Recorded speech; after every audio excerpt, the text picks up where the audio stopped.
turn to crypto. Last week we had these 9 Ethereum futures ETFs launched, but the public doesn't seem interested. Now look at these numbers: 9 million in the biggest one. This is nothing compared to the Bitcoin ETFs. We had big welcome when they started in 2021. Is interest in crypto waning? No, I think people are getting smarter about crypto. Back in 2021, when Bitrue launched the first Bitcoin futures ETF, there was a huge amount of excitement, partly because Bitcoin was at a far higher level. It was growing rapidly. Also because this was the first of its kind, and investors didn't realize the difference between Bitcoin and Bitcoin futures. After they own the fund and they start to see what's happening, they begin to realize what the real story is. By the time the Ethereum futures come out, we've been around the block. Yeah. And just like most advisors aren't recommending futures and stocks, they're not recommending futures and crypto either. So Gary Gensler, the SEC chair, has been a vociferous opponent of spot Bitcoin ETFs. Right. He's got less than a week to appeal this grayscale ruling. The court ruled he had approved Bitcoin futures. He had to approve a spot Bitcoin ETF. He's got to appeal that or not this week. What's he going to do? Is there any sign his opposition to crypto is finally crumbling? Are we going to get a spot Bitcoin ETF or what? We definitely will. The only question is when. Some are optimistic it'll happen this month or next. Others believe early Q1 of next year. Some say not until Gensler's out of office. He still doesn't like crypto, and he's the only one who seems to fail to understand that the addition of a Bitcoin ETF improves consumer safety. Yeah. And everyone gets it except him. Welcome to the Crypto Teacher. And you know I come back with that video just to make you think. Don't forget to like and subscribe to the channel. Support this great content by hitting the Cash App and by joining the Patreon. And will Gary Gensler approve a spot Bitcoin ETF this month or next month? They act like Gary Gensler doesn't get it.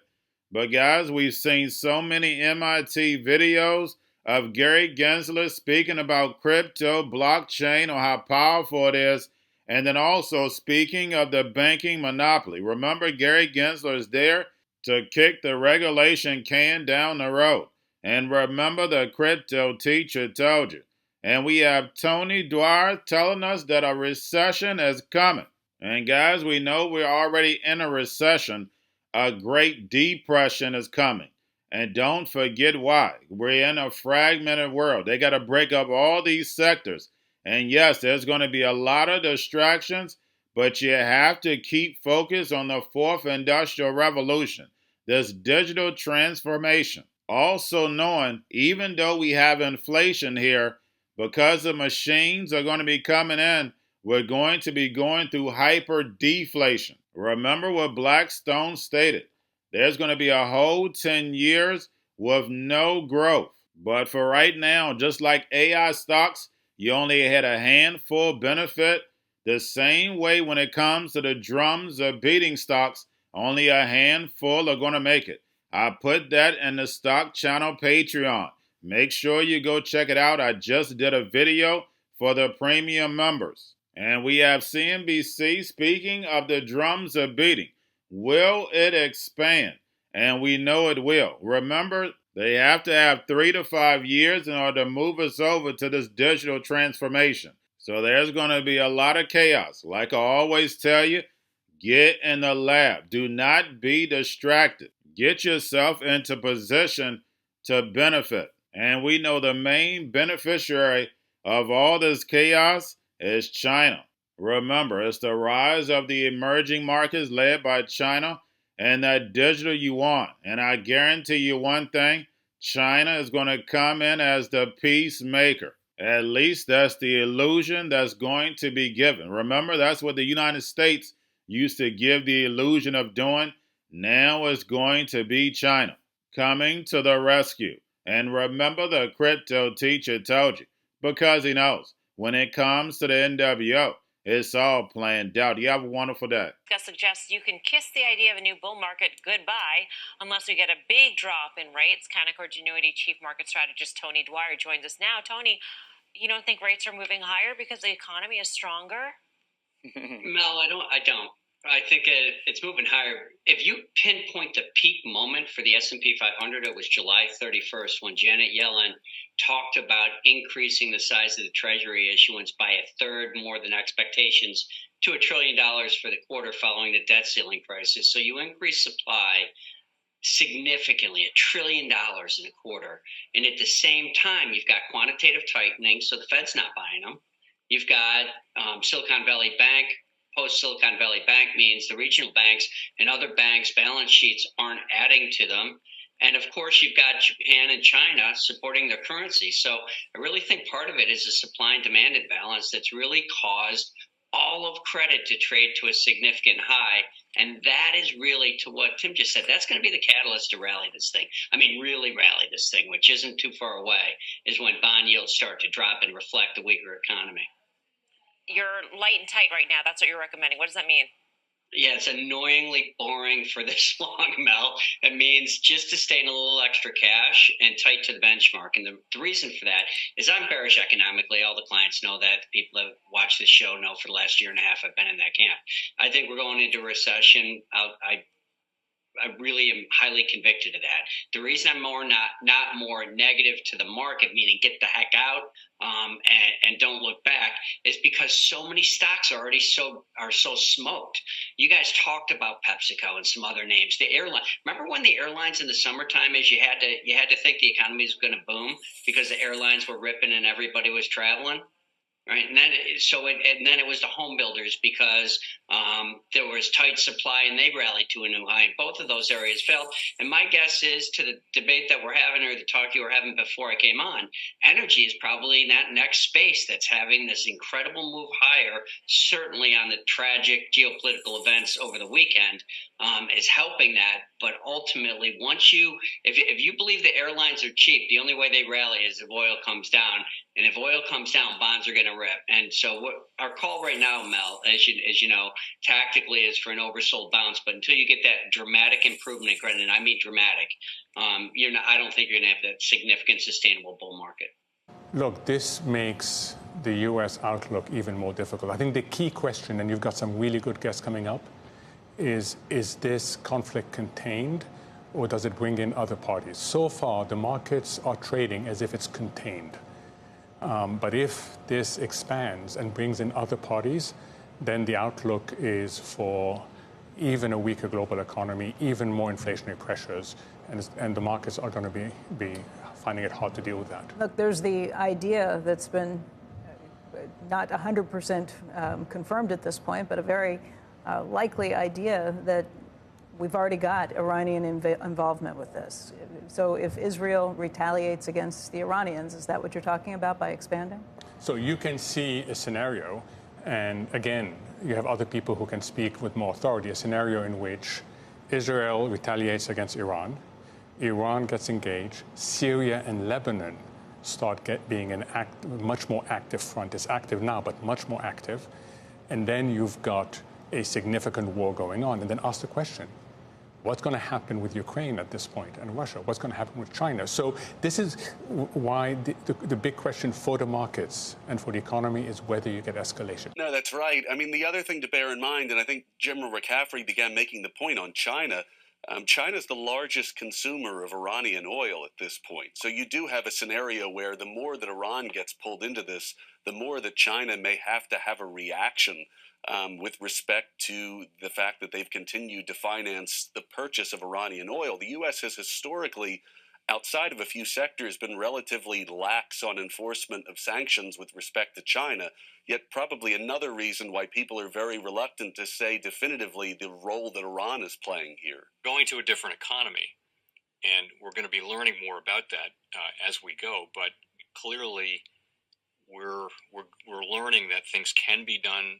from remote locations. We're learning that technology can replace people even more than we thought.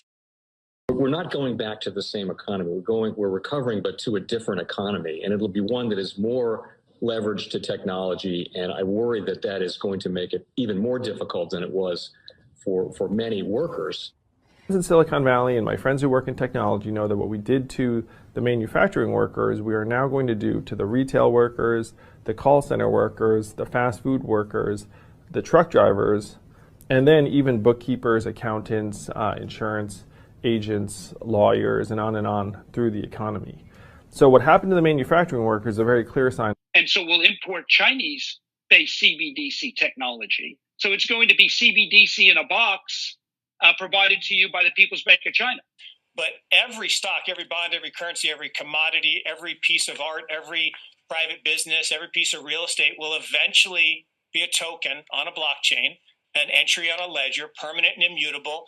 We will have truth instead of trust, and we will save over $7 trillion a year. 6 to 8% of global GDP is wasted by the friction of the trust industry that's necessary when you have dual entry accounting. With triple entry accounting, which is what a blockchain is, we get rid of all of that friction. It's a beautiful future. Like what you see in China and their social credit scoring systems, right? If we get identity wrong, it could be a tool to enslave humanity. And if we get it right, it could be a tool to liberate humanity. And as an American, I'm obviously rooting for the one that's on the side of freedom. Bitcoin is an international asset. And also, I do believe the role of crypto is, it's digitizing gold. I actually believe this technology is going to be very important. Look at it. We have been part of a huge revolution in investing through ETFs. We believe that ETFs will be changing the whole way we invest. Many people still use it as a means, people are investing it for indexing. No, the majority of people who are putting money in in ETFs are active investors that are buying exposure. The entire bond market is being transformed as we talk right now. I believe the next generation for markets, the next generation for securities will be tokenization of securities. And if we could have that distributed ledger that we know every beneficial owner, every beneficial seller, we all have our code of who's buying, who's selling, instantaneous settlement. And think about it, it changes the whole ecosystem. Cryptoteacher and the New World Order book, plus the 3 kids books. It's time to re-educate. Also, new to cryptos, Coinbase, Bitrue, Binance. Do not forget book links and crypto links are in the description. The stock channel, guys. Don't forget to go like, subscribe, spread everywhere. You have your Kobo, your chip stocks, your banking, your gaming. While everybody's sitting at home, get on stocks, the Seaver, the biotech stocks. And while everybody's at home wishing, they were still getting that free money. What are they doing? Drinking and smoking weed. Don't forget about those stocks and you have a wonderful day. The most powerful person in the world is the storyteller. The storyteller sets the vision, values, and agenda of an entire generation to come. Steve Jobs. And guys, I truly believe in this. When you look at the New World Order, they're the storytellers. And that's the reason why I wrote my New World Order book. But guys, now it's time to change the current generation. And I wrote 3 kids books. I love the Trinity because I understand the power that's in it. So I have 3 books. We have an opportunity to change the generation, to educate. Not just me, but I want to show you that I take action on a daily basis. And I want you to take action on a daily basis. Whether it's your job, whether it's in your community, we have an opportunity right now to educate the masses. I posted this on my Twitter account. Please share, but this is a short clip of the 3 books. There's going to be a clothing line and action figures. Please get these books for your kids, nephews, cousins, friends, so therefore we can start the re-education now. Because as we see, the 4th Industrial Revolution foundation is definitely here. Robots, algorithms, drones, taking humanity out the picture. We have to re-educate. But let's get into the video. Part 1. King Joshua and Grandma Tam save the village. Part 2. King Joshua and Grandma Tam save New York from COVID-33. Part 3. King Joshua and Grandma Tam goes to China. It's mandatory to get part 1, part 2, and part 3 of this series. It's time to re-educate Generation Z.